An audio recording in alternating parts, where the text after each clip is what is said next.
अस्सलाम वालेकुम। दुरूद शरीफ पढ़ लें।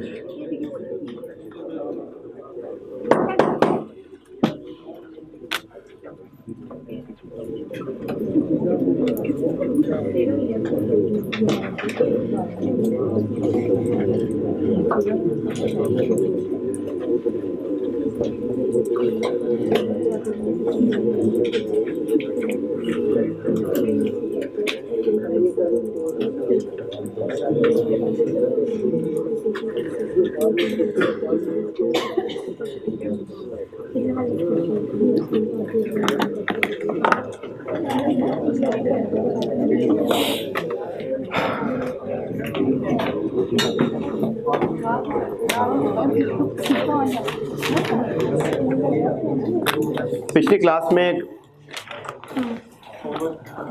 होमवर्क तो नहीं दिया था।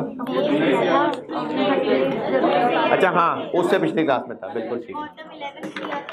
जी जी जी, पिछली क्लास में एक होमवर्क था।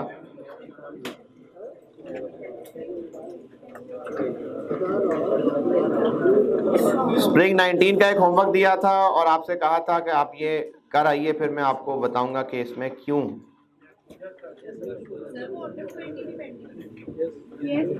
हाँ, ये दो थे जो इस क्लास के लिए छोड़े हुए थे।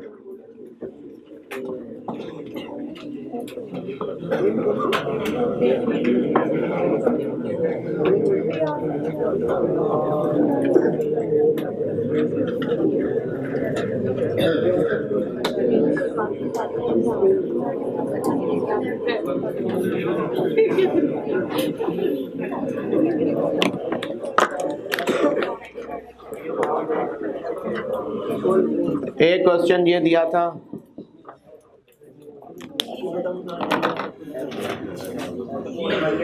किया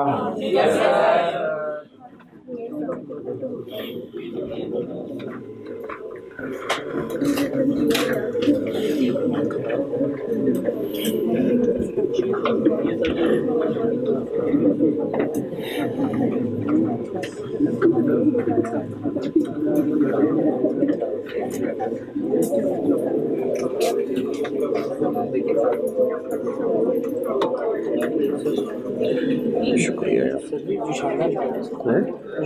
तो फिर रहने देते यार, मैंने तो निशानदे वाली ही कहा था।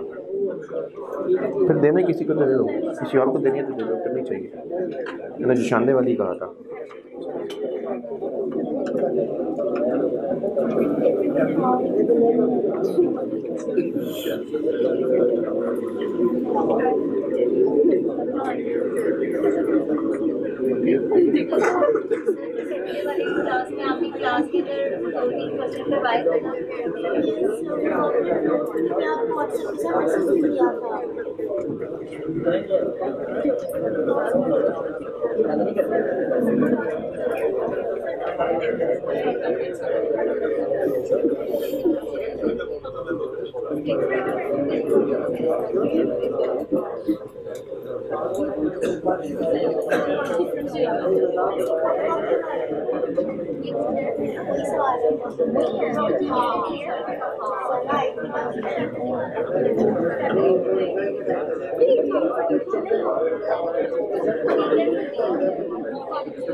हाँ जी, ऑटम 20 में सप्लायर के डिस्काउंट ऑफर थी 5% पे अगर OQ डबल कर दें तो। अभी एग्जिस्टिंग क्या है? EOQ 6500।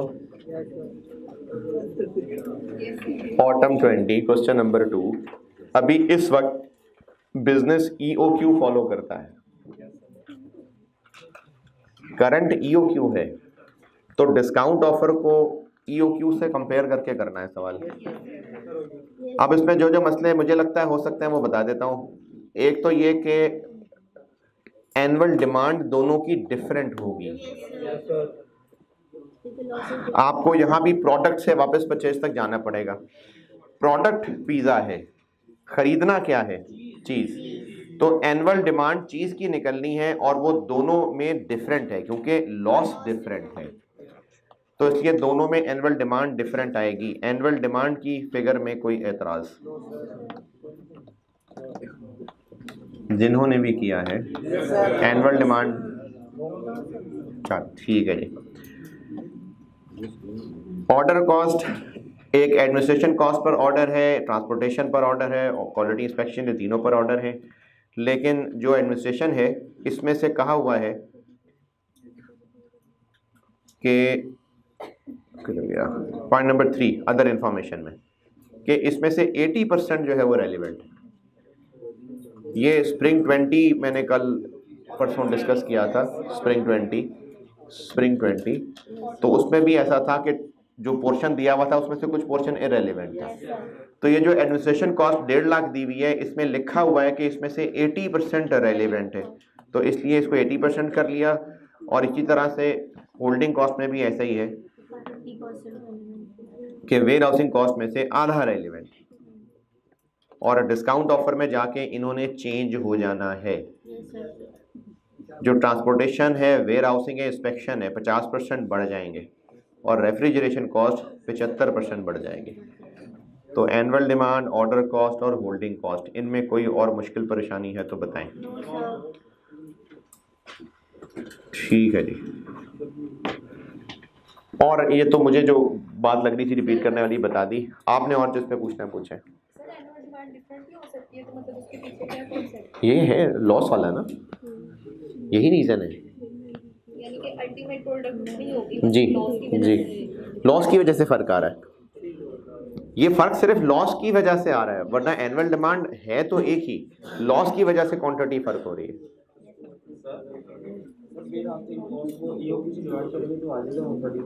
अच्छा, इसमें एक और बात अभी मेरे ध्यान में आई, अगर इसमें डिस्काउंट ऑफर ना भी होती, लेकिन शायद ऐसा होता कि पहले भी नहीं, एग्जिस्टिंग और EOQ होता, यानी डिस्काउंट ऑफर ना होती, ये होता कि अभी फिलहाल हम ये किया करते हैं, EOQ पे जाना चाह रहे हैं, परचेस प्राइस सेम ही होती, परचेस प्राइस सेम रहती, लेकिन ये लॉस वाला पॉइंट आ जाता कि अभी हम जितने ऑर्डर किया करते हैं अभी लॉस इतना होता है, अगर EOQ पे चले गए तो ये रास्ते वाला लॉस इतना हो जाया करेगा, तो टोटल परचेस कॉस्ट वाली लाइन रेलिवेंट हो जाती है। क्यों? क्योंकि डिमांड चेंज हो जाती तो परचेजेस डिफरेंट हो जाते। तो यहाँ तो डिस्काउंट की वजह से परचेस कॉस्ट वाली लाइन आ गई, वरना अगर प्राइस सेम भी होती तो एनुअल डिमांड डिफरेंट आने की वजह से वो रेलिवेंट आ जाती। जी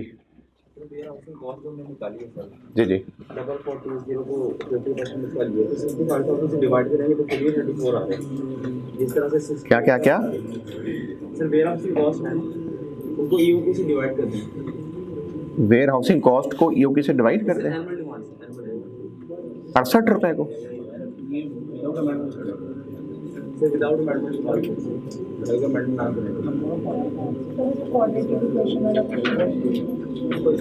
नहीं, क्वेश्चन तो वही वाले ही देख रहा हूँ किस फिगर को आप कह रहे हैं मैं 2 से डिवाइड कर दूं? आपने क्वेश्चन अमेंड करके दिया था ना, हाँ आप यहाँ पे वेयर हाउस की जो कॉस्ट है वो एनुअल जी जी। तो ये उसका बता रहे हैं कि अगर उसको अमेंड ना भी करें तो उससे डिवाइड करें 65,000 से डिवाइड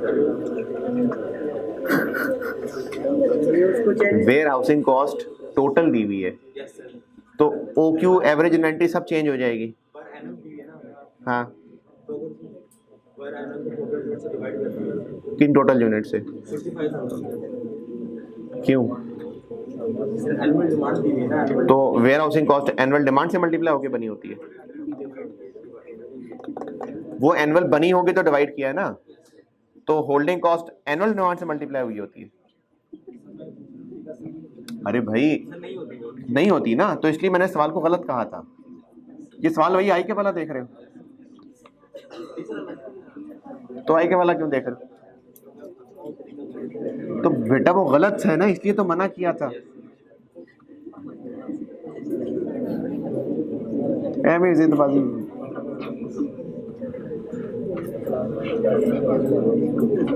वो एनुअल डिमांड से नहीं डिवाइड होनी ना, वो तो एवरेज इन्वेंट्री से लिंक होती है। यही उस मासूम इंसान से बोंगी बजी थी, उसने इस टोटल उस सवाल जो उसने सोच के बनाया होगा वो उसने इसको टोटल एनुअल डिमांड से लिंक कर दिया था, तब जाके सवाल पूरा बनता था। तो इसलिए तो इसलिए ना ये सवाल गलत था, इसलिए बना किया था इसको। ठीक है, autumn 20 done.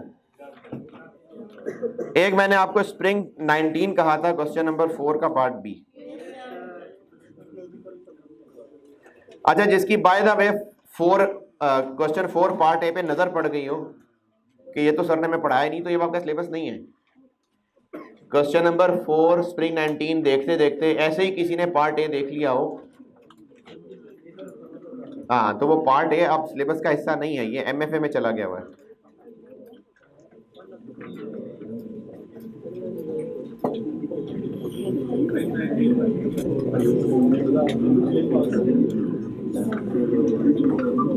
Spring 19 question 4 part ए कर रहा हूं discuss. B B B B B part B. Part B की रिक्वायरमेंट है ईओक्यू कैलकुलेट करना। डिमांड चाहिए इसके लिए, एनुअल डिमांड। तो इसमें एनुअल डिमांड एक मेन मसला था, वो समझाता हूं मैं आपको।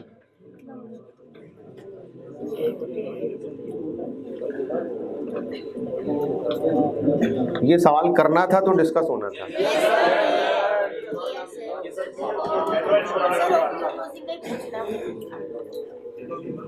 चलें ओपनिंग क्लोजिंग बताता हूँ जी। क्या जी, क्या हो गया?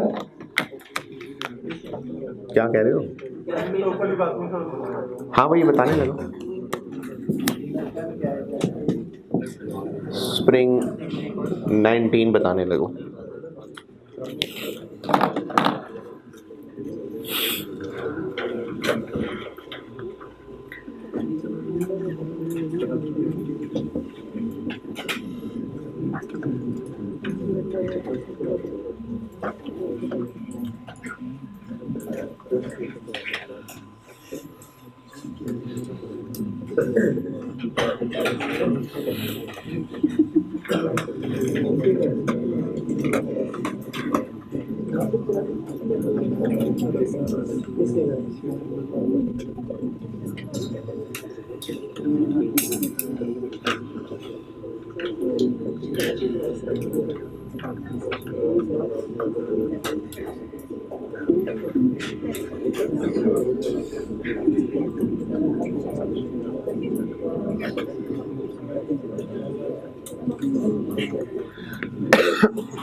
ऑर्डर कॉस्ट पर ऑर्डर और होल्डिंग कॉस्ट पर यूनिट में कोई एतराज है तो बताएं। ऑर्डर कॉस्ट ये वही पहले भी 3 दफा हो चुका कि total purchase department purchase department का जो वेरिएबल खर्चा होता है वो रेलिवेंट ऑर्डर कॉस्ट होती है।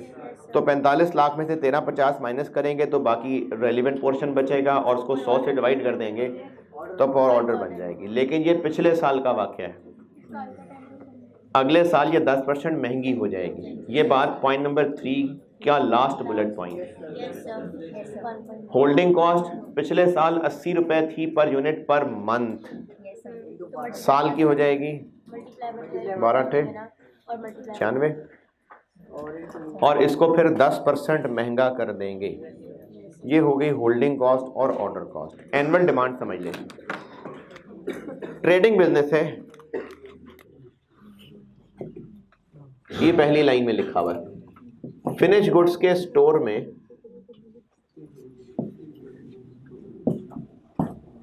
Opening stock, closing stock, sale, ये है जो स्टोर में इन होना है, रास्ते में होना है 6% लॉस, तो ये एनुअल डिमांड है।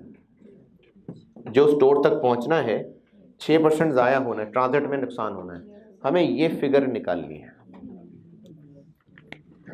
इसमें कोई इंटरप्रिटेशन में मसला, सेल्स दी हुई है पॉइंट नंबर 1 में, एनुअल सेल्स, और बिल्कुल नहीं, पॉइंट नंबर 3 के तीसरे बुलेट पॉइंट में बताया हुआ है कि रास्ते में 6% लॉस हो जाते हैं। ट्रांजिट लॉसेस मतलब वही रास्ते के लॉसेस। किन सवालों में सेल्स को ही एनुअल डिमांड मान लिया था या सेल्स को ही परचेज मान लिया था? जिसमें ओपनिंग क्लोजिंग नहीं था। अब इसमें ओपनिंग क्लोजिंग है तो नहीं, लेकिन पॉइंट नंबर लास्ट से ये पता चल रहा है कि है ये डिफरेंट। ओपनिंग और क्लोजिंग फिनिश गुड्स ना बताई हो तो हम सेल को परचेजेस मान रहे थे कुछ सवाल। क्यों? क्योंकि ओपनिंग क्लोजिंग नहीं है तो बराबर ही होंगे, इसलिए सेल परचेज बराबर होगी। अब इसमें ओपनिंग क्लोजिंग स्टॉक नहीं बताया, लेकिन ये कंफर्म पता चल रहा है कि ये बराबर नहीं है। ये कैसे पता चल रहा है? लास्ट लाइन में लिखा हुआ है कि क्लोजिंग स्टॉक बढ़ जाएगा, तो जब बढ़ जाएगा तो फिर ओपनिंग के बराबर नहीं होगा। जब ये दोनों बराबर नहीं है तो फिर सेल्स परचेज के बराबर भी नहीं है। इस मजबूरी की वजह से अजम्पशन लेनी पड़ी। अगर ये मजबूरी ना होती, अगर ये आखिरी पॉइंट ना लिखा होता तो हम ओपनिंग क्लोजिंग स्टॉक को इग्नोर करते और सेल्स को ही 6% से ग्रॉस करके एनुअल डिमांड निकाल लेते। लेकिन लास्ट पॉइंट की वजह से पता चल रहा है कि क्लोजिंग ओपनिंग से बराबर नहीं है। जब बराबर नहीं है तो फिर हम सेल को परचेज के बराबर नहीं मान सकते, कोई हल निकालना पड़ेगा। अब एक वाहिद असम्पशन ये बन रही थी, इसलिए फिर अब इस सवाल को समझा के एक नोट भी लिख लेंगे। एवरेज स्टॉक का कॉन्सेप्ट क्या होता है? फार्मूला नहीं, कॉन्सेप्ट क्या है, इंटरप्रिटेशन क्या है? ऑन एन एवरेज किसी भी दिन स्टोर में देखते तो इतना पड़ा होता, अच्छा आखिरी दिन देखते तो भी उतना ही पड़ा होता, तो पर आखिरी दिन उतना ही पड़ा होता तो फिर वही क्लोजिंग होता।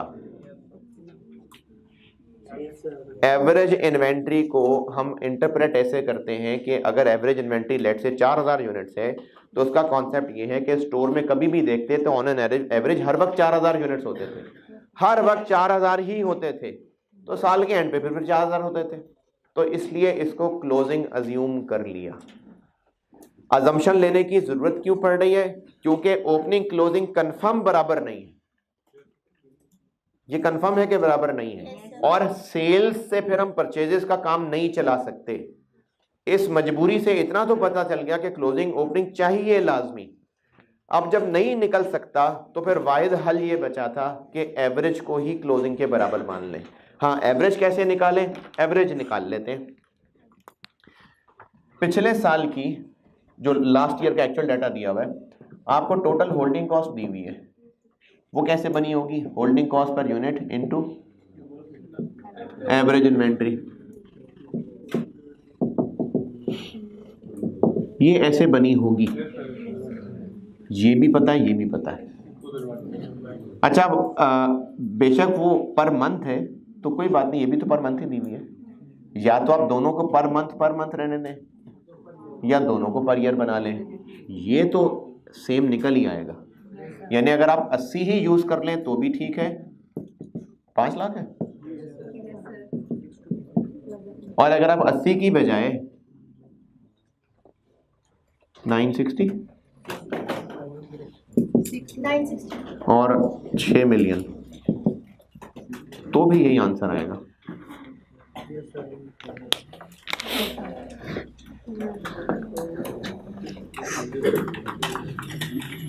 तो ये बन जाता है कितना, 6250। तो ये पिछले साल का चूंकि डाटा है, तो इसका जो आंसर निकला वो फिर पिछले साल का क्लोजिंग स्टॉक निकला, एवरेज स्टॉक निकला, लेकिन अज्यूम हमने किया कि वो क्लोजिंग था। तो पिछले साल का क्लोजिंग स्टॉक यानी इस साल का ओपनिंग स्टॉक मिल गया 6250। ये 6 मिलियन हाँ? 6 मिलियन नहीं, ये पर मंथ है, ये पर मंथ है। तो मैंने कहा आप उसको पर ईयर बना लें, तो ये मैंने पर ईयर बना ली, ये पर ईयर बना ली, ये 6250 ही निकलेगा फिर भी है। सेफ्टी स्टॉक इसमें शामिल होता है कि नहीं होता? होता ही है, शामिल ही होता है। OQ + 2 OQ / 2 + सेफ्टी, हाँ शामिल होता है। नहीं, बताता हूं।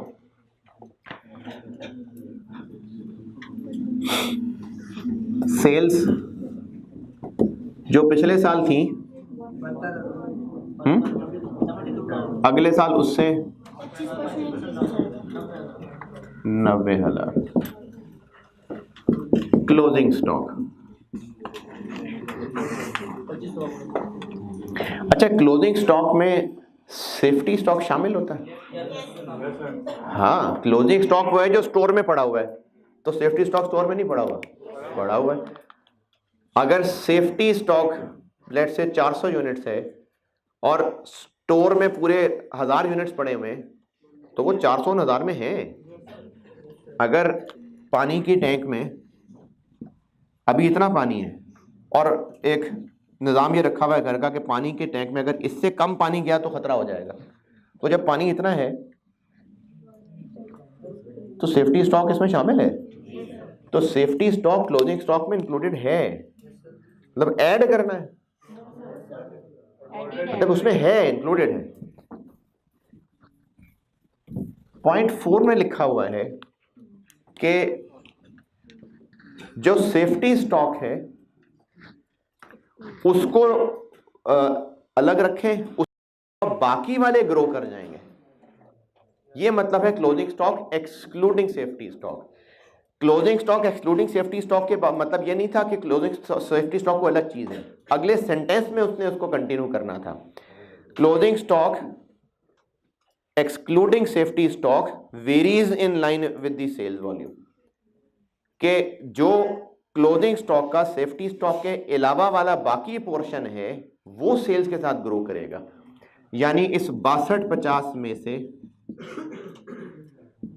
अगर हम 2000 अलहदा और 4250 अलहदा कर लें तो इसने इतना ग्रो करना है और ये 2500 कर देना है।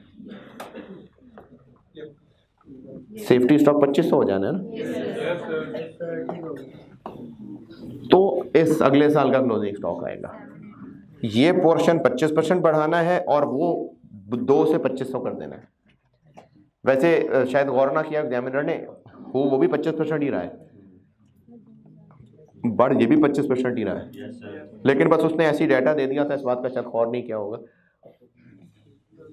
तो उसने कहा कि क्लोजिंग स्टॉक चेंज होता है अगर हम बफर स्टॉक को निकाल दें, तो जब हमने शुरू में 2000 निकाला तो फिर बाद में 2100 भी क्यों ऐड करना है? ये कहाँ लिखा है अगर निकाल दें तो इंक्रीज होता है?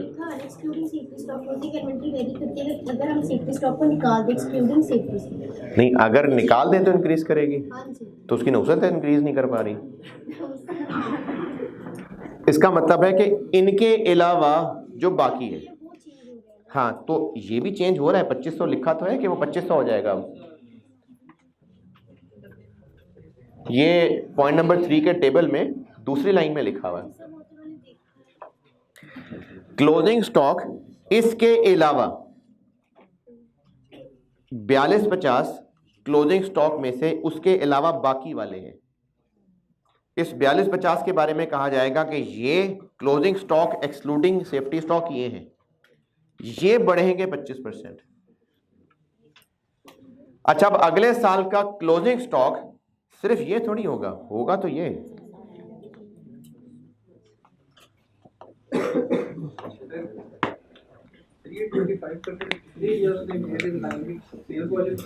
हाँ जी। सर जो आपने पर डे की बात की है सर, उसमें पर डे की मैंने कौन सी बात की? Per day, per month? हर दिन अच्छा, मैंने आपको कहा था कि एवरेज इन्वेंट्री का कॉन्सेप्ट ये होता है कि जैसे इस क्लास की अगर मैं पहले विषय मिसाल दी थी कि अगर एवरेज अटेंडेंस पूरे सेशन में 70 स्टूडेंट्स रही पूरे सेशन में, तो इसकी इंटरप्रिटेशन ये है कि पूरे सेशन में किसी भी दिन इस क्लास में देखते तो 70 स्टूडेंट्स बैठे होते हैं। ये इंटरप्रिटेशन है। तो एवरेज इन्वेंट्री की इंटरप्रिटेशन ये है कि अगर एवरेज इन्वेंट्री लेट से 4000 आ रही है तो इसका मतलब है कि हर वक्त स्टोर में 4000 यूनिट्स मौजूद होते थे। असल में नहीं होते थे, लेकिन बस ये कैलकुलेशन में आसानी के लिए एवरेज का कॉन्सेप्ट निकाला गया है। तो ये अगले साल का क्लोजिंग स्टॉक निकलेगा, कितना निकल आएगा? 7813। अब ये है 6250, ये है 90,000 और ये है 7813। अब यहाँ से इधर जाएंगे तो स्टोर में कितने आने हैं वो निकलेंगे, सप्लायर से कितने लाने हैं वो 0.94 से ग्रॉस करेंगे तो निकलेंगे। ये होगी एनुअल डिमांड।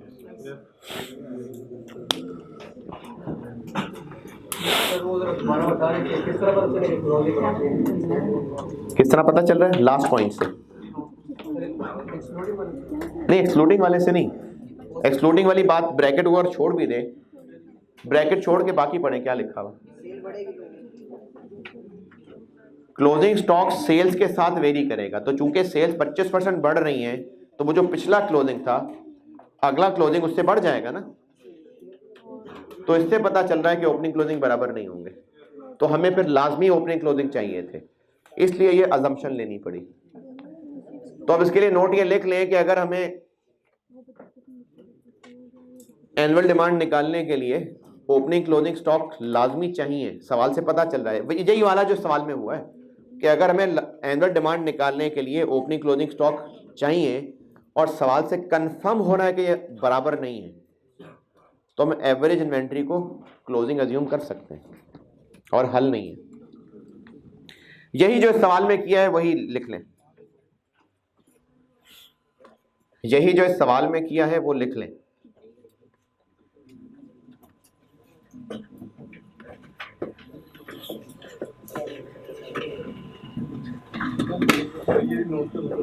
है जी, नोट्स का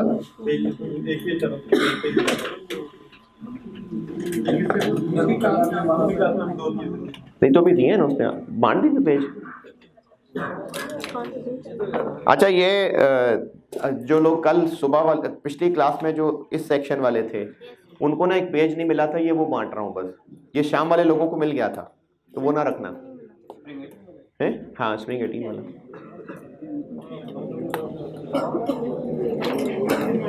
सर आपको ग्रुप में जो मैसेज किया था आपने सेंड ही नहीं किए, हमने देख रहे थे जब आप लेक्चर करवा रहे थे। अच्छा जी, मैं माजरत चाहता हूँ।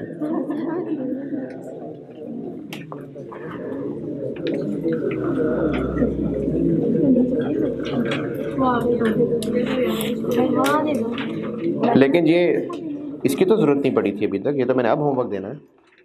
सर ये नहीं जो सवाल देगा वो दे रहे हैं सर। यार ये पेजेस की ना एक करप्शन शुरू हो गया है, दोबारा से सुने। आपको पिछले 2-4 दिनों में कुछ पेजेस दिए हैं, वो तसल्ली कर लें किसके पास कौन सा नहीं है वो बता दें। बता रहा हूँ हौसला। एक पेज दिया होगा, सबसे बात कर रहा हूँ, दोनों सेक्शन, दूसरे सेक्शन में से भी मुझे शक्लें नजर आ रही हैं कुछ।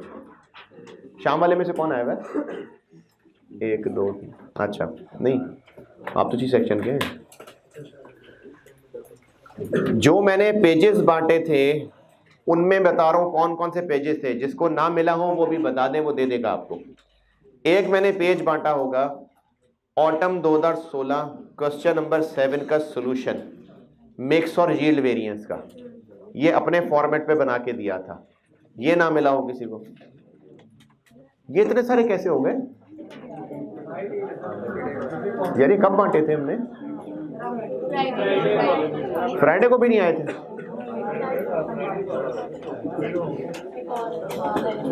अच्छा चले, आप अब इस टीए रूम में होते हो ना, बस जिसको जो पेजेस नहीं मिले हुए वो इधर टीए रूम में जाके इनसे पेजेस ले लीजिएगा। कुछ वो कॉपीज पड़ी हुई हैं अगर तो वो ला दो, है कोई पड़े हुए और करानी पड़ेंगे? अभी पड़ी कोई नहीं हुई। चले, जो लोग नहीं थे वो सुन लें ताकि अकॉर्डिंगली वो पेजेस पे ले जाके। एक इन्वेंट्री लेवल्स के लिए एक प्रैक्टिस क्वेश्चंस का पेज दिया होगा। ये कुछ खुद ही बनाए हुए सवाल थे जो मैं लेक्चर 75 में कह भी रहा था करने के लिए। तो एक साइड पे क्वेश्चन है, एक साइड पे सॉल्यूशन है। एक ये पेज जिनको नहीं मिला था वो ले लेना टीए से, हैं ये पड़े हुए। अच्छा ये हैं अभी कुछ कॉपीज, ये दे दें।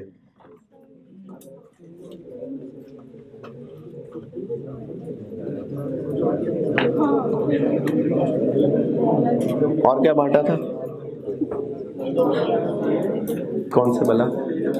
और एक ये ऑटम 20 मैंडेट दिया था, वो मिल गया था। ये इन्वेंट्री लेवल्स वाला देख ले, जिनको नहीं मिला वो ले लीजिए।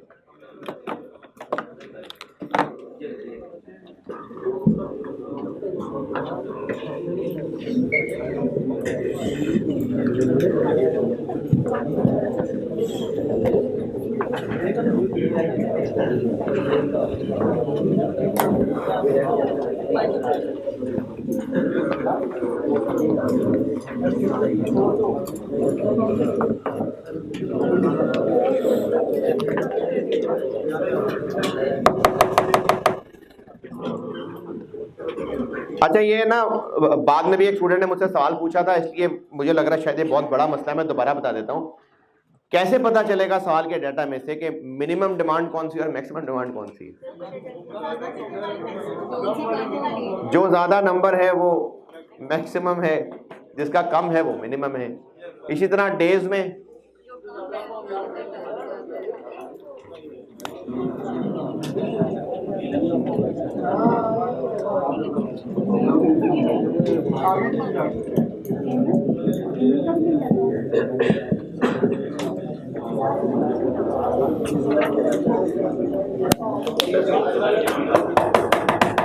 डिमांड अगर आपको 700 और 300 दी हुई है, दो फिगर्स दी हुई है, मैक्सिमम कौन सी है? 700, मिनिमम 300। अगर आपको एवरेज करने की जरूरत पड़ी, जो कि हाँ सेफ्टी स्टॉक के फार्मूले में करनी पड़ेगी, और एवरेज नहीं दी हुई, तो कैसे करें एवरेज? 700 और 300 का एवरेज कर लें, 1000/2 500। और अगर एवरेज खुद बता दी है तो बस बता दी एवरेज। लास्ट बात ये हुई थी कि अगर आपको कुछ इस तरह की बात मिल जाए,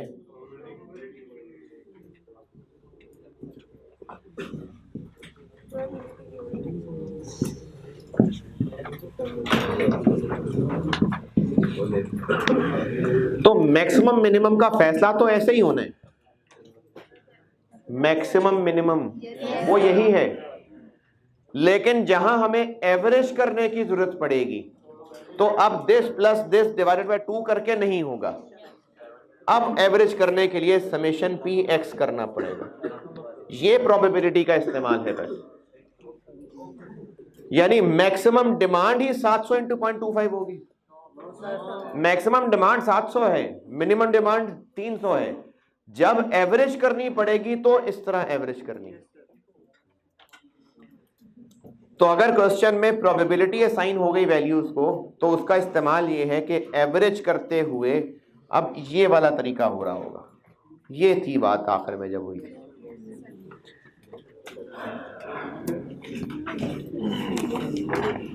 इन्वेंट्री लेवल्स वाले मिल गए सबको? नहीं मिला? फजल चलो गया है शायद पेजेस और। इसके अलावा ये पेज स्प्रिंग 18 का एक सोल्यूशन खान लिमिटेड के नाम से, ये मिल गया सबको? किधर होते हैं यार, कहाँ सोए होते हैं, क्या मसला है?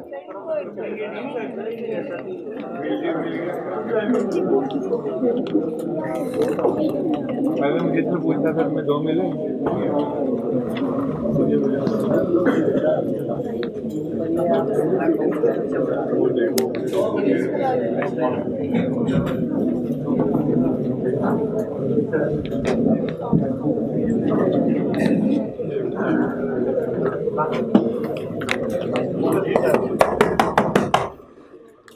स्टॉक आउट का कॉन्सेप्ट अब ला रहा हूं।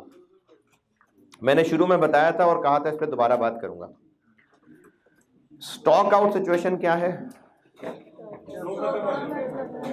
कि डिमांड रेज हो और स्टॉक ना हो।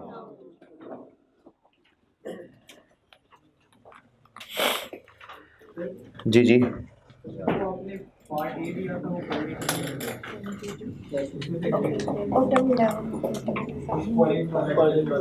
वो अलग से पूछ लेना यार क्लास के बाद।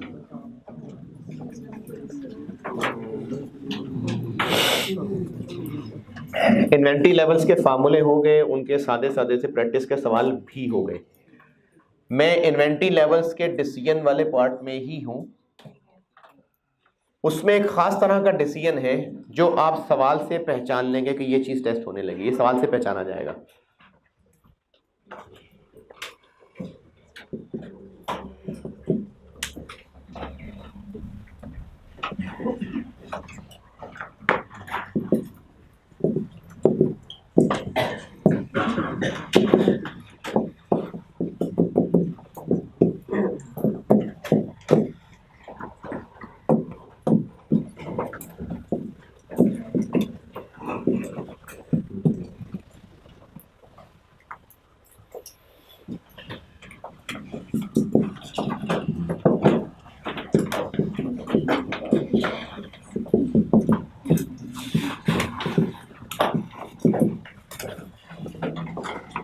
ये सवाल आप पहचान लेंगे, मैं इसकी प्रैक्टिस कराऊंगा ना, तो अगर एग्जाम में सवाल आया तो आपसे पहचाना जाएगा कि ये इस चीज का सवाल है जो पढ़ा रहा हूं।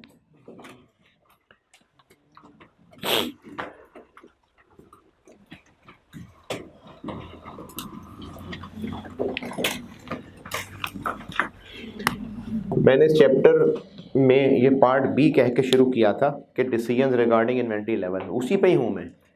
ये इन्वेंट्री लेवल्स के डिसीजन पे ही हूं। इससे पहले आरओएल कैसे सीखा है? ROL is equal to maximum demand into maximum lead time.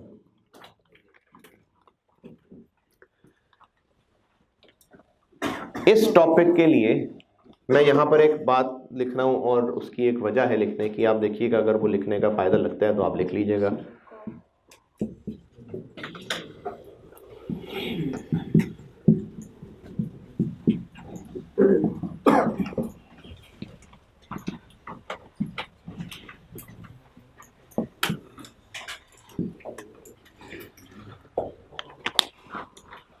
ये क्या किया मैंने?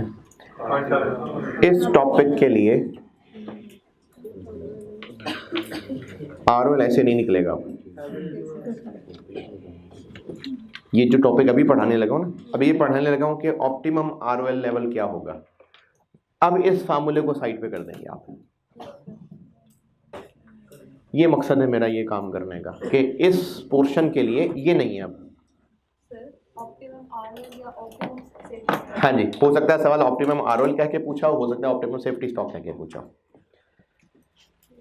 इसका पहले कॉन्सेप्ट समझ लें, फिर आपको मैं स्टेप्स बताता हूं कि करना क्या होगा। पहले कॉन्सेप्ट समझिएगा।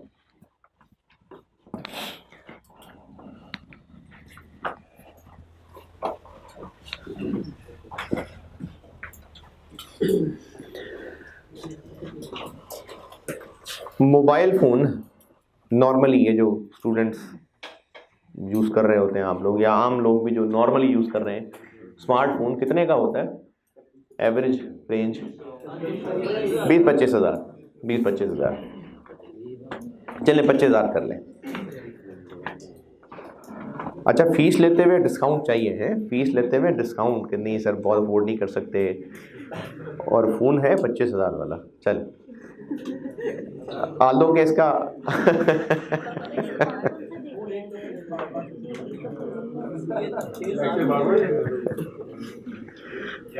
हाँ जी, मुझे बिल्कुल याद है।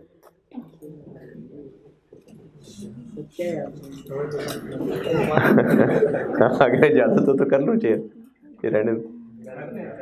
अच्छा, वो एक दफ़ा ना एक स्टूडेंट कह रहा था, वो फाइन की बात हो रही थी, हाँ मॉक की फीस की बात हो रही थी। हाँ। नहीं वो और चीज़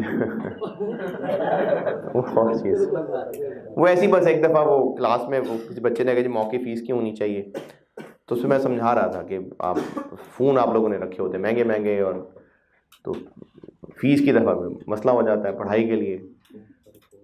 तो वो स्टूडेंट ने फिर फ़ोन भी दिखाया, उसके पास फ़ोन भी वो स्मार्टफोन नहीं था। मैंने कहा नहीं सर देखें नहीं है मेरे पास महंगा फ़ोन। तो खैर वो तो आउट ऑफ कॉन्टेक्स्ट बात है, इसलिए समझ नहीं आया मैंने कहा क्या है, कुछ नहीं कहा मैंने, कुछ नहीं कहा। अच्छा 25,000 रुपये मान लेते हैं स्मार्टफोन के। अब स्मार्टफोन ख़रीद लिया तो इसकी फिर केयर के लिए इसके ऊपर कवर चढ़ा लेते हैं, चाहे स्क्रीन प्रोटेक्टर भी लगा लें और जो इसका सिलिकॉन का ऊपर कवर चढ़ा लें। ये किस लिए? प्रोटेक्शन के लिए। और फिर भी टूट तो सकता ही है ना। चले एक कवर मिलता है बहुत ज़बरदस्त किस्म का, अगर वो कवर चढ़ा लें, ऐसी खुद ही बनाई मिसाल, अगर वो कवर चढ़ा लें तो फिर ये आप बेशक चूल्हे में भी रख दें तो फ़ोन को कुछ नहीं होगा, पहाड़ से नीचे गिरा दें कुछ नहीं होगा, बहुत ज़बरदस्त कवर है वो 70,000 का। तो अगर वो 70,000 का कवर लेके इस स्मार्टफोन पे चढ़ा लें उसको, तो सेफ हो गया फ़ोन, सेफ हो गया। तो फिर ये सेफ्टी ठीक है? क्यों नहीं? अच्छा मिसाल जैसी भी हो, सवाल सीरियस है, क्यों नहीं?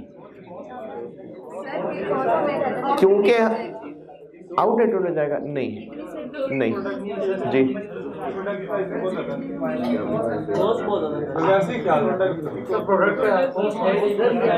यानी हम जो कॉस्ट बचाने के लिए खर्चा कर रहे हैं वो खर्चा ही उससे ज्यादा हो गया जिसको हम बचाना चाह रहे थे।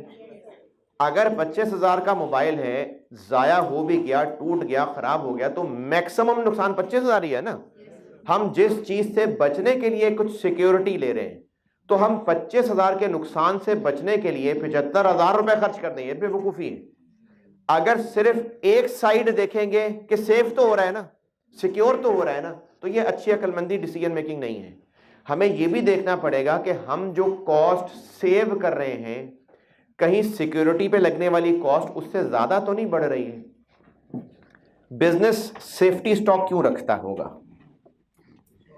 सेफ्टी स्टॉक क्यों रखते होंगे? या मैं चले सेफ्टी स्टॉक की जगह एक और बात बोलता हूँ, ROL का कॉन्सेप्ट क्यों है? जब खत्म हो जाए तो मंगवा लें। अगर खत्म होने के बाद मंगवाएंगे तो जब तक नहीं पहुंचेगा सामान, अगर खत्म होने के बाद ही ऑर्डर प्लेस करें तो जब तक सामान पहुंचेगा खाली बैठे रहेंगे, स्टॉक आउट हो जाएगा ना, तो उसमें क्या है, हो जाए हाँ। स्टॉक आउट कॉस्ट की मैंने 2 मिसालें लिखी थी, उनमें से एक ही पे चलो बात कर लेते हैं। कंट्रीब्यूशन लॉस लिखा था मैंने।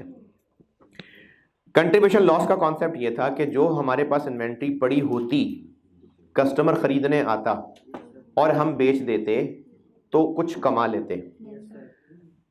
अब अगर चीज हमारे पास नहीं पड़ी, कस्टमर भी नहीं आ रहा, तो फिर तो मसला ही नहीं है ना। दुख तब होगा जैसे स्टूडेंट अगर पेपर करने के बाद बाहर निकल के सोचे कि जो 2 सवाल रह गए ये तो मुझे आता था, मैं तो ध्यान ही नहीं किया, टाइम नहीं बचा, तो ज़्यादा दुख होता है। तो ज़्यादा तकलीफ इस बात की है कि कस्टमर आया भी था चीज़ें खरीदने, याद हो ना बिजनेस से ना चल रहा हो, लेकिन कस्टमर आया था चीज़ें खरीदने और हमारे पास स्टॉक नहीं था, तो अब ये नुकसान है।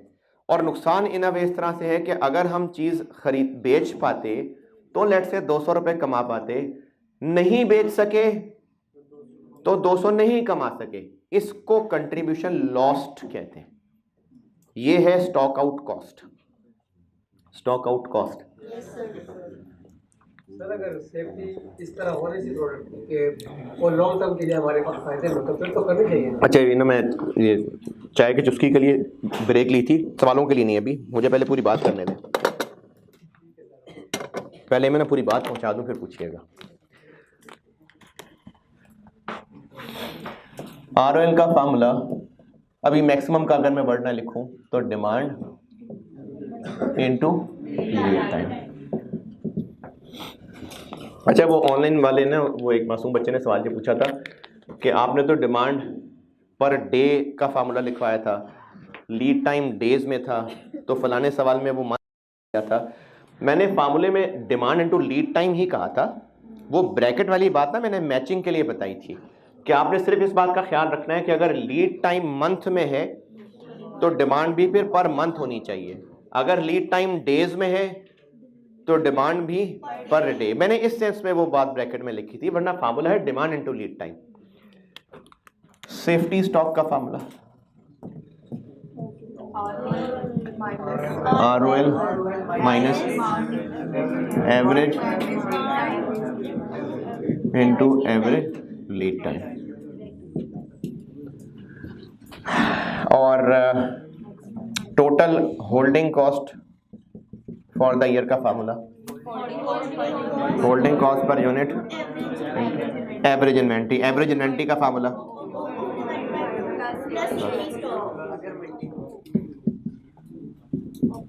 ठीक है। अगर ROL कम होगा, कम, तो सेफ्टी स्टॉक कम ही होगा। ROL माइनस ये है, तो ROL कम होगा तो सेफ्टी स्टॉक भी कम ही होगा। सेफ्टी स्टॉक कम होगा तो एवरेज इन्वेंट्री कम होगी, होल्डिंग कॉस्ट कम होगी। लेकिन ROL कम होने से एक रिस्क बढ़ जाएगा कि चीजें पहुंचने से पहले ही अगर खत्म हो गई। ROL का कॉन्सेप्ट क्या है? नहीं, रीऑर्डर लेवल तो है इसका, ताकि अच्छा, अब ये जो ROL की क्वांटिटी निकली होती है, ये लॉजिकली वो नंबर ऑफ यूनिट्स हैं जो उन 10 दिनों के अंदर हमने यूज करने हैं। ठीक है, हमने यूज करना है। ROL की जो फिगर कैलकुलेट होती है, फार्मूला तो चलो बुजुर्गों ने बना दिया, लेकिन जो उसका आंसर निकला है कॉन्सेप्चुअली, ये वो नंबर ऑफ यूनिट्स हैं जो हमने लीड टाइम के दौरान यूज करने हैं। अगर ROL कम रखा तो स्टॉक आउट के चांसेस ज्यादा हो जाएंगे। स्टॉक आउट हुआ तो हमें कॉस्ट होगी, तो ROL अगर कम करते हैं तो स्टॉक आउट कॉस्ट पड़ती है। फायदा ROL क्या कम करने का क्या है? टोटल होल्डिंग कॉस्ट कम हो जाएगी। तो ROL कम करने से बेशक होल्डिंग कॉस्ट कम होती है, लेकिन स्टॉक आउट कॉस्ट बढ़ती है। और अगर ROL को ज्यादा कर लें तो स्टॉक आउट कॉस्ट तो बच जाएगी, होल्डिंग कॉस्ट बढ़ जाएगी। तो अगर हमने सिर्फ और सिर्फ ये सोचा कि बस किसी तरह मोबाइल सेफ हो जाए, तो फिर तो 70,000 भी खर्च करने को तैयार हो जाएंगे। तो वो जो ROL का फार्मूला था ना, maximum demand into maximum lead time, ये वो 70,000 वाला फार्मूला था। आखिरी बात दोबारा, अभी जो मैं मोबाइल की 70,000 और 25,000 की मिसाल दे रहा था, उसी की मैंने रेफरेंस दे दिया। अगर हम 70,000 का कवर खरीद लें तो हम सिर्फ एक पहलू देख रहे होंगे कि मोबाइल सेव हो जाए, बस। दूसरा एस्पेक्ट इग्नोर हो रहा होगा कि हम सिक्योरिटी के लिए खर्चा कितना कर रहे हैं। अब मैं आपको ROL के दोनों एस्पेक्ट बता रहा हूं। अगर ROL कम निकला तो सेफ्टी स्टॉक कम, होल्डिंग कॉस्ट कम, लेकिन स्टॉक आउट कॉस्ट बढ़ जाएगी। और अगर स्टॉक आउट कॉस्ट बचाने के लिए ROL बढ़ाया तो स्टॉक आउट कॉस्ट तो बच जाएगी, लेकिन ये होल्डिंग कॉस्ट बढ़ जाएगी। तो वो जो ROL का फार्मूला था ना, maximum demand into maximum lead time, ये सिर्फ और सिर्फ स्टॉक आउट कॉस्ट को बचाने के लिए बनाया था। कि बस किसी तरह स्टॉक आउट बच जाए, लेकिन आज उसका दूसरा एस्पेक्ट क्या नजर आ गया कि होल्डिंग कॉस्ट भी तो बढ़ जाएगी। तो जिस चीज को हम बचाने के लिए एक्स्ट्रा कॉस्ट बियर कर रहे हैं, क्या पता एक्स्ट्रा कॉस्ट ज्यादा हो उससे जिससे हम बचाना चाह रहे हैं, 70,000 25,000। इसलिए अब अगर हम थोड़ी अक्लमंदी भी ले आए तो ROL is not equal to this. फिर हमें ROL के लिए कोई और हिसाब किताब लगाना पड़ेगा। ये है इस टॉपिक, इस हेडिंग का कॉन्टेक्स्ट, कि अब हमने ROL जो बेहतर है वो ढूंढना है स्टॉक आउट कॉस्ट को भी कंसिडर करते हुए। ये बात समझ आई? अब इसकी अगर कहानी लिखनी है तो लिख लें, फिर मैं आपको इसके स्टेप्स बताता हूं।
अच्छा, ये फार्मूले नोट करके क्या करेंगे? अब ये फार्मूले ना नोट करना, ये फार्मूले तो मैंने पुराने वाले फार्मूले लिखे हैं।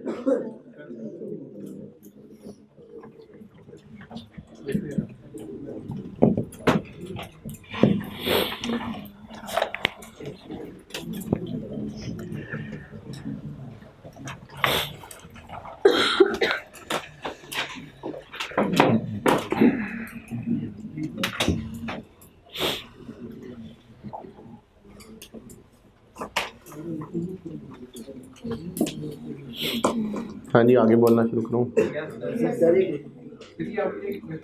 एक मिनट यार, वो ऊपर लिख लें तो मिक्स ना हो जाए चीज़ें।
हाँ भाई, बोलूँ आगे? OQ जब डिसाइड करते थे, OQ,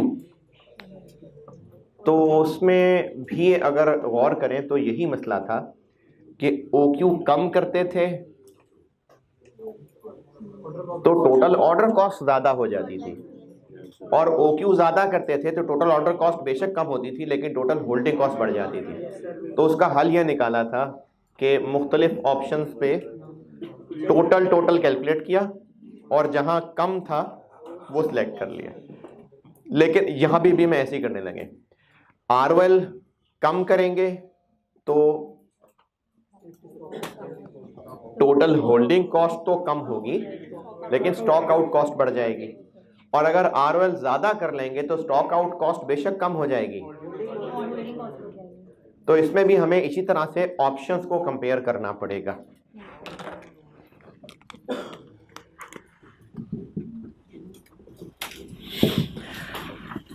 अच्छा, इस पार्ट बी को जब शुरू किया था तो मैंने आपको ये बात बताई थी, ये डिसाइड हो चुका है।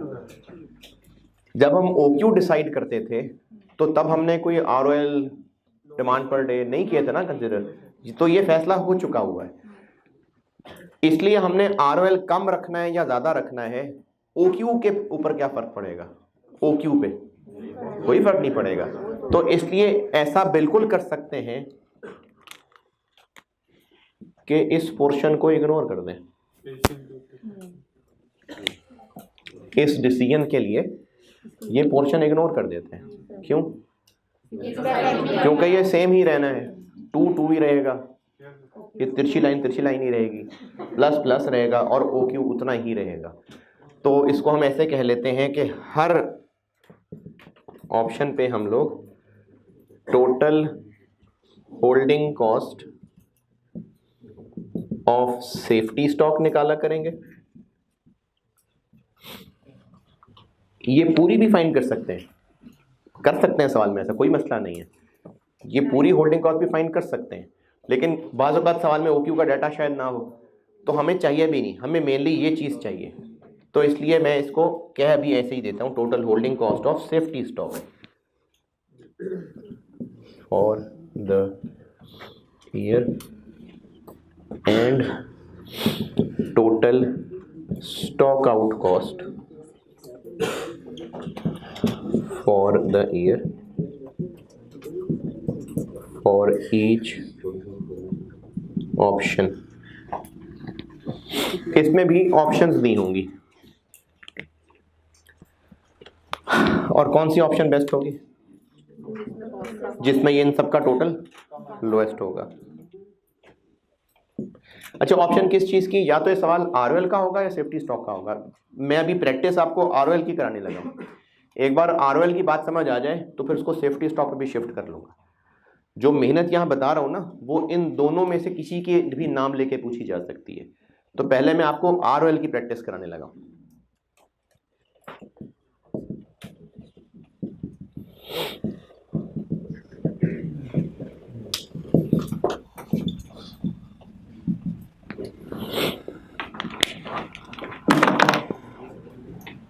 लेकिन OQ डिसाइड करते हुए तो बहरहाल एक फार्मूला भी था बुजुर्गों का बनाया हुआ EOQ।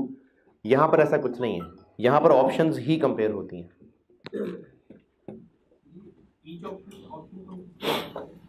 इतना ROL रख लें, कितना रख लें, कितना रख लें। हाँ जी, ऑप्शंस दी होंगी, ना दी होती तो उसका भी हल है।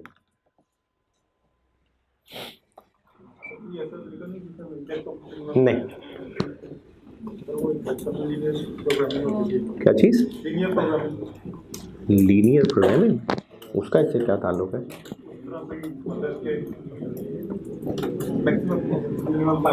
सर, इस फॉर्मूले से क्या होता है, जो हम लोग इसको ऑप्शन से सेलेक्ट कर लेंगे, लेकिन जो दूसरा वो तो सर हाई होगा।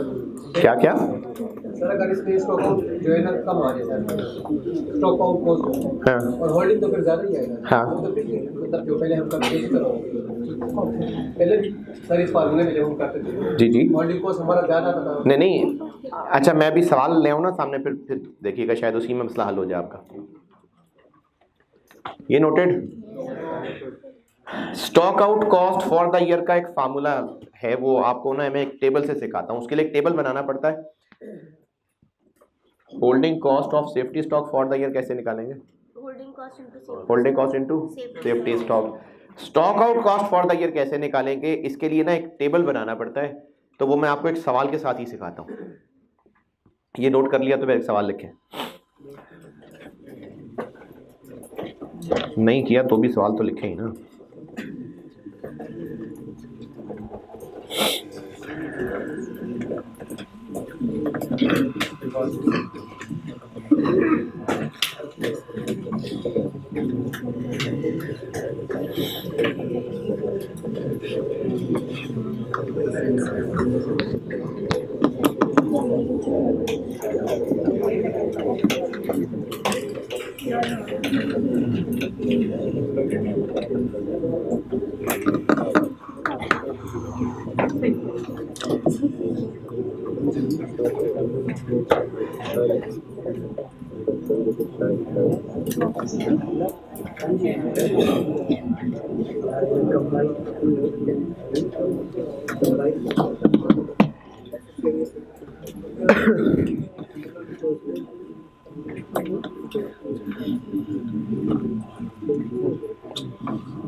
ये नोटेड? चलिए सवाल लिखिए जी। Demand per day 300 units, 300 units. Demand per day है 300 यूनिट्स।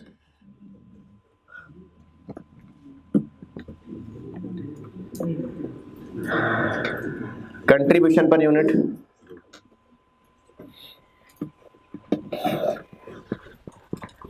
अच्छा, स्टॉक आउट कॉस्ट हम कंट्रीब्यूशन क्यों ले रहे हैं, प्रॉफिट क्यों नहीं ले रहे? क्योंकि प्रॉफिट और कंट्रीब्यूशन में फर्क होता है फिक्स कॉस्ट का। तो फिक्स कॉस्ट तो बिजनेस की उतनी ही रहनी है, हम यूनिट्स बेच पाए ना बेच पाए, फिक्स कॉस्ट तो वही है। कंट्रीब्यूशन इसलिए लेते हैं कि अगर कोई यूनिट नहीं बेच पाए तो वो हमारे पास था ही नहीं, ना खरीदने का खर्चा लगा, ना जो बेचते तो सेल मिली, तो हमारा नुकसान तो कंट्रीब्यूशन का हुआ। तो इसलिए स्टॉक आउट कॉस्ट में हम कंट्रीब्यूशन लिया करते हैं। कंट्रीब्यूशन पर यूनिट है 30 रुपए, ₹30। Annual demand 108,000, 1,08,000। OQ ये जो कि डिसाइड हो चुका हुआ है 27,000 यूनिट्स, 27,000 यूनिट्स। मुझसे रिक्वायर्ड है total stock out cost for the year. अरे नहीं, लीड टाइम तो बताया नहीं। लीड टाइम में अब दो बातें बताऊंगा, डेज और उनकी प्रोबेबिलिटी। लीड टाइम डेज बताऊंगा और प्रोबेबिलिटी बताऊंगा। 12 दिन, इसकी प्रोबेबिलिटी 0.4 है।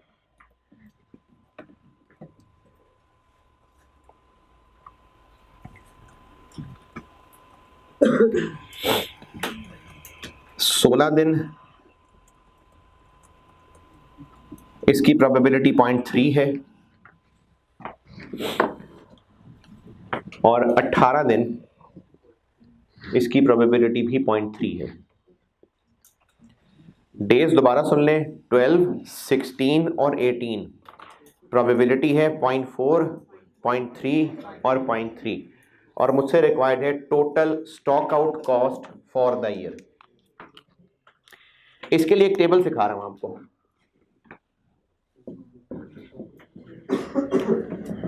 Probability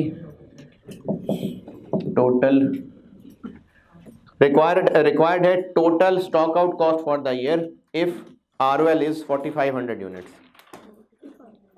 If ROL is 4,500 units. If ROL is 4,500 units. Total stock out cost for the year if ROL is 4,500 units.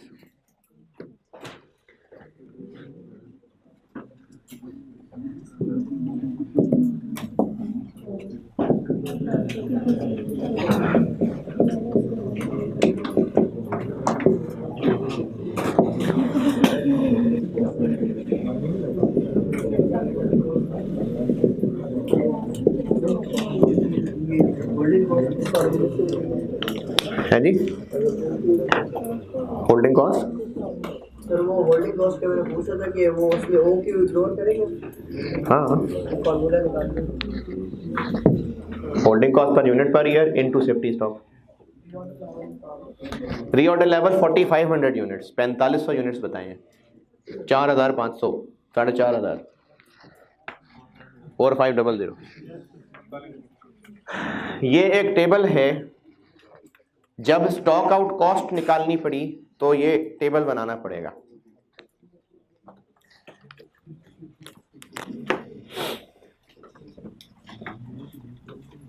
Per day demand कितनी है? 300 यूनिट्स। लीड टाइम 12 दिन भी लग सकते हैं। अगर 12 दिन लगे तो इन 12 दिनों में टोटल कितनी डिमांड रेज होगी? कैसे? 12 इंटू 300, बिल्कुल ठीक है, 300 इंटू 12।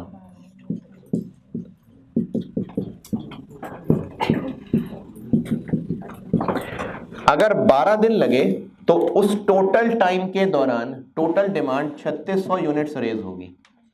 और अगर 16 दिन लग गए, 18 दिन लग गए, 54। ऐसा होगा, इस बात के चांसेस 0.4 हैं, ऐसा होगा, इस बात के चांसेस 0.3 हैं, ऐसा होगा, इस बात के चांसेस 0.3 हैं।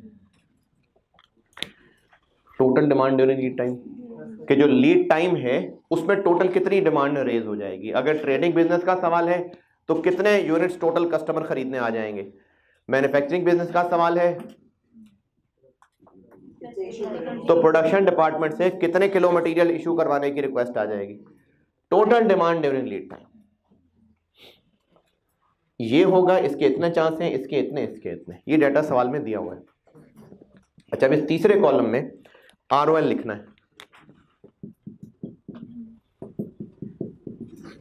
45। ROL की क्या इंटरप्रिटेशन है, उसमें क्या, उसके पीछे साइंस क्या है कि उतने यूनिट्स रह जाएं तो हम ऑर्डर प्लेस कर दें जितने हम लीड टाइम में काम चला लेंगे। इतने यूनिट्स रहते होंगे तो हम ऑर्डर प्लेस कर देंगे। उस दौरान कितने यूनिट्स की डिमांड आएगी तो हम डिमांड पूरी कर पाएंगे, स्टॉक आउट होगा।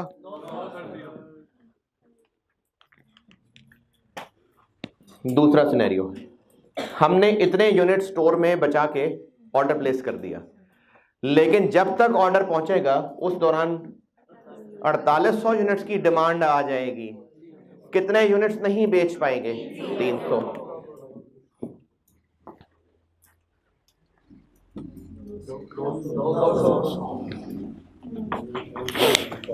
ये स्टॉक आउट हो गया।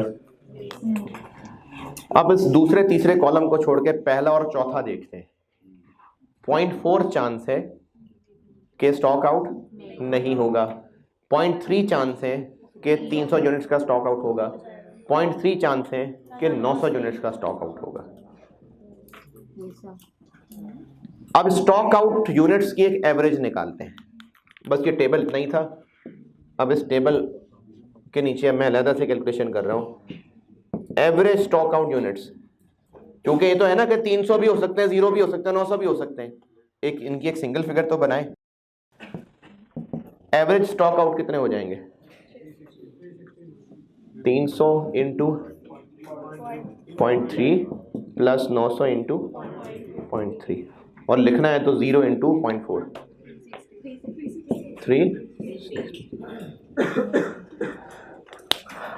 300 भी हो सकते हैं, 900 भी हो सकते हैं, एवरेज 360 स्टॉक आउट होगा। अगर हम देखें तो 360। अभी आने लगा इसका जवाब। अगर हम इतने यूनिट्स नहीं बेच पाएंगे तो नुकसान होगा। क्या नुकसान होगा? जो कंट्रीब्यूशन कमाना था वो नहीं कमा सकेंगे।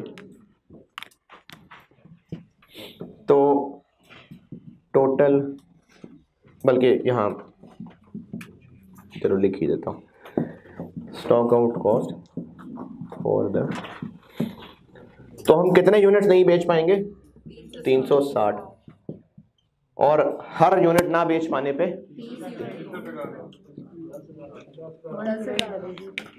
नहीं अभी नहीं लिखना आगे। हम जब यूनिट नहीं बेच पाएंगे तो कस्टमर हमारी बेइज्जती करके चला जाएगा। हम साल में कितनी दफ़ा बेइज्जती कराएंगे?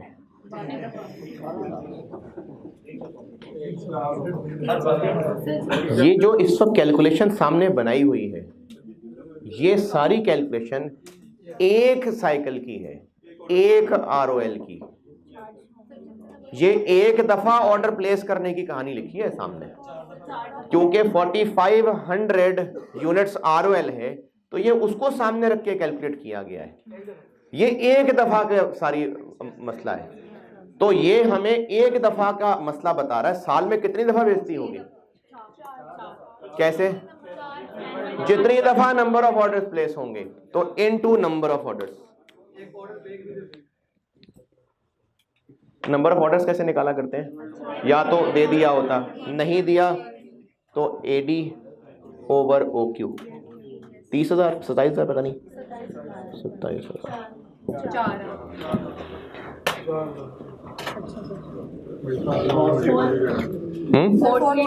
43।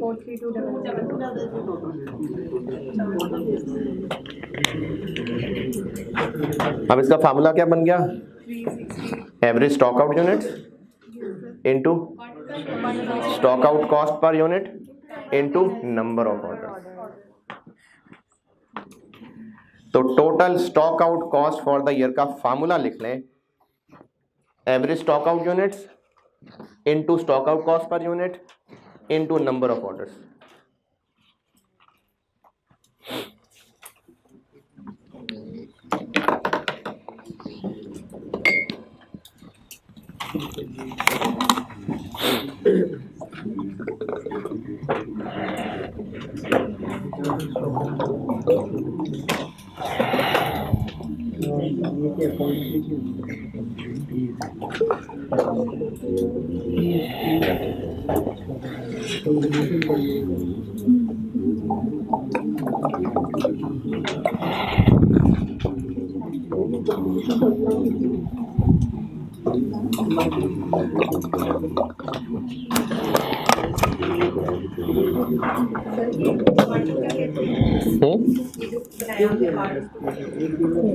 बस एक स्टॉक आउट निकालने के लिए वर्किंग की है।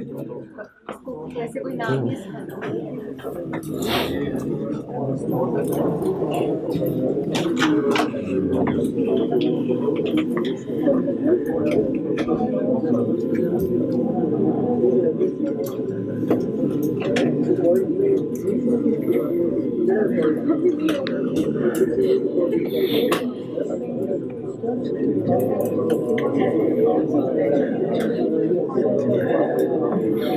चलें सवाल लिखे होमवर्क।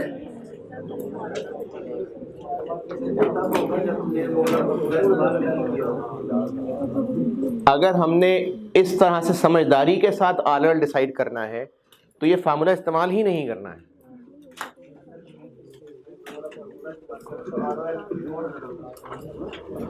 नहीं करना ना, किया ही नहीं होगा ये फार्मूला। अब इस तरीके से फैसला करने लगे होंगे। मैंने तो आपको चूंकि सिर्फ स्टॉक आउट कॉस्ट कैलकुलेट करवानी थी तो मैंने 4500 खुद बताया आपको ना। अदरवाइज ये खुद कैसे कैलकुलेट करेंगे अगली क्लास में आएगा। अभी इसके लिए ये जो यहाँ पर बात लिखी है, इसके लिए एक होमवर्क सवाल लिखिए।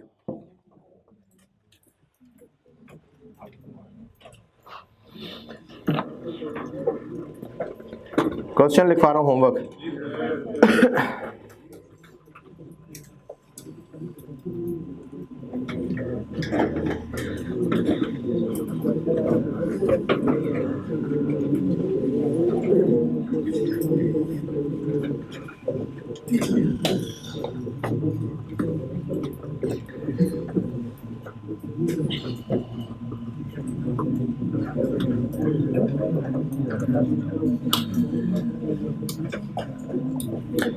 Annual demand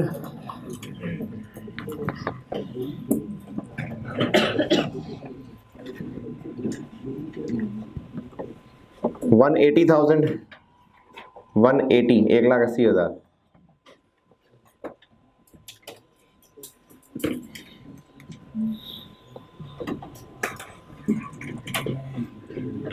OQ 60,000 60,000।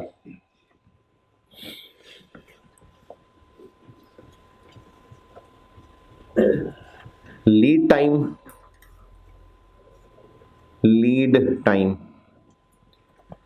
22 दिन 22 डेज।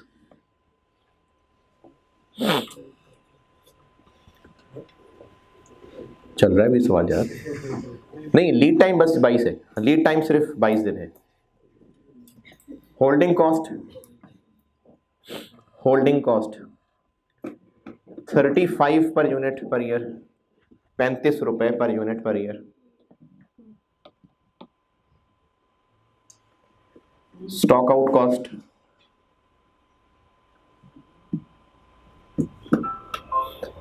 25 रुपए per unit. Stock out cost है 25 पर यूनिट।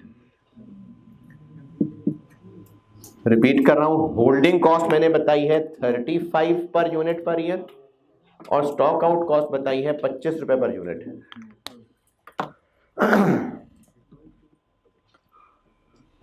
और डिमांड पर डे, इसमें अब दो बातें हैं, यूनिट्स हैं और प्रोबेबिलिटी है।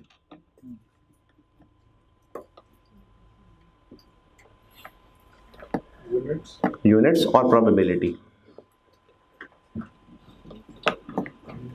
380 यूनिट्स 380 इसके चांसेस हैं 0.5।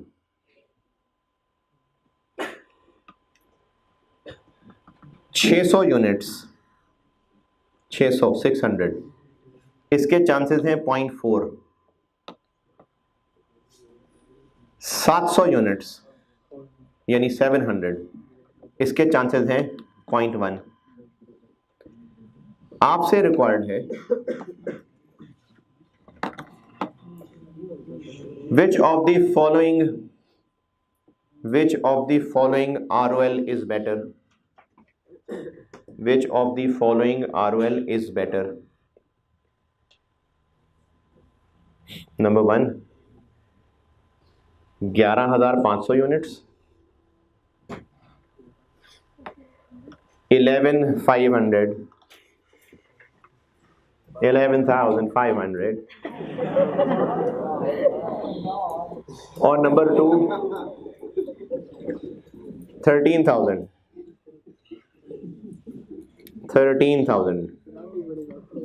उर्दू स्कूल वालों के लिए 13,000 रुपए। एक मैंने बताई है और ROL 11,500 और एक बताई है 13,000। अच्छा, अब इसको करना कैसे है? एक बार ऑप्शन 11,500, उसके ऊपर ये कैलकुलेट होगा, ये कैलकुलेट होगा, दोनों का ग्रैंड टोटल, और फिर एक बार 13,000 रखेंगे, ये कैलकुलेट होगा, ये कैलकुलेट होगा। सेफ्टी स्टॉक कैसे निकलता है? Minimum inventory ROL minus average into average. ठीक है जी, आपने करना है सॉल्व। ठीक है, अल्लाह हाफिज।